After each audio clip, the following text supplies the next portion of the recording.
Today I would like to talk about making right decisions when it comes to eating healthy. We all love to eat some more than others, but have you thought about how you can eat healthy in one of the most simplest ways? Well, I have a solution that's both convenient and fun. Let me start off with a quote from Brady Underwood at bloodhealth.com. The movement towards greater food awareness and environmentally consciousness lifestyles is growing. People are realizing that convenience food is making them and their friends sick.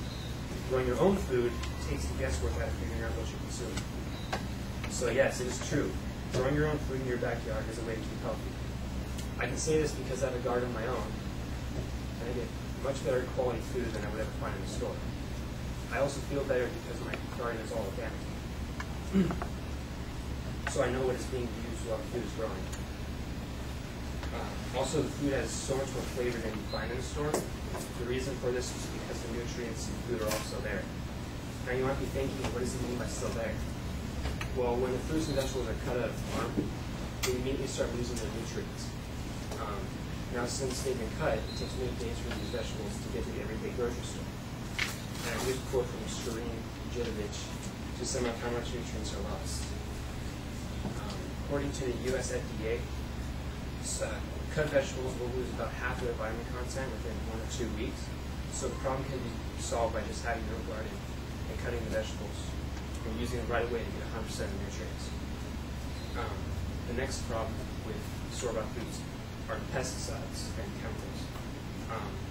This is one of the more higher priority reasons that people like me would even consider making a garden.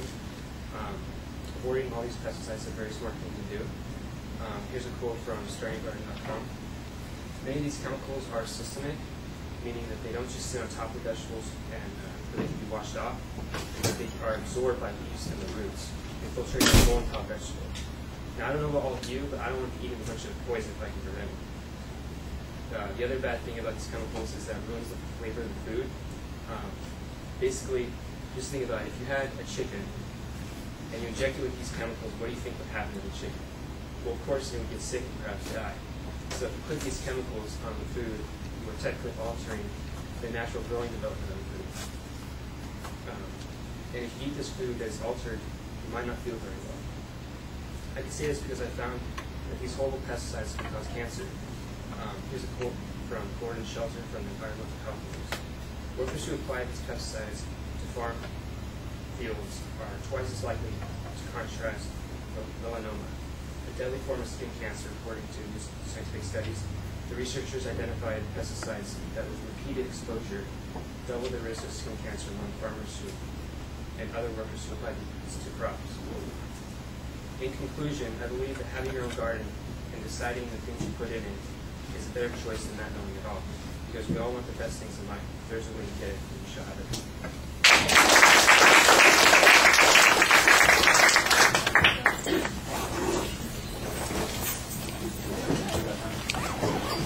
All right, we've run out of time for today. We'll pick up the rest of them on Thursday.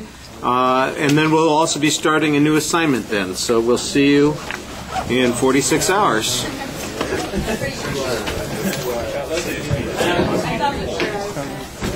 This is your outline? And do you have the evaluation form? Do I have to print it out? Yeah. All right, I can print it out. All right. I'll hold on to this. Put it right there. All right, appreciate it. I forgot to turn my bibliography into my... All right. I haven't spoken yet, though. Oh. Did you know what I get? I got on it. Not yet. Oh, it was past it. I think it starts at the back. Sounds like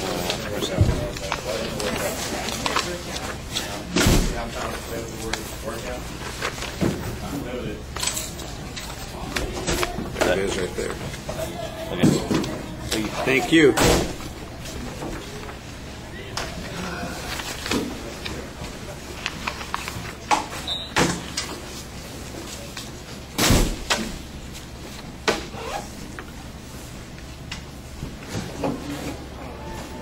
I do okay?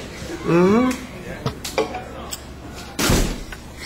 A little too much reading there, but, that's not the big part. And I thought you had multiple testimony, and it sounded like multiple statistics, and I needed something in another category, too. So, yeah.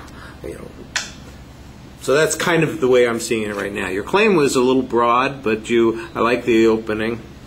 And it was organized pretty well, although it did seem sometimes that you had multiple claims. That's partially because the claim starts off being broad, and you need to, for example, if you were going to say that homegrown food carries less risk to consumers, that's a little bit more focused. Or that it has greater nutritional value, and just focus on that.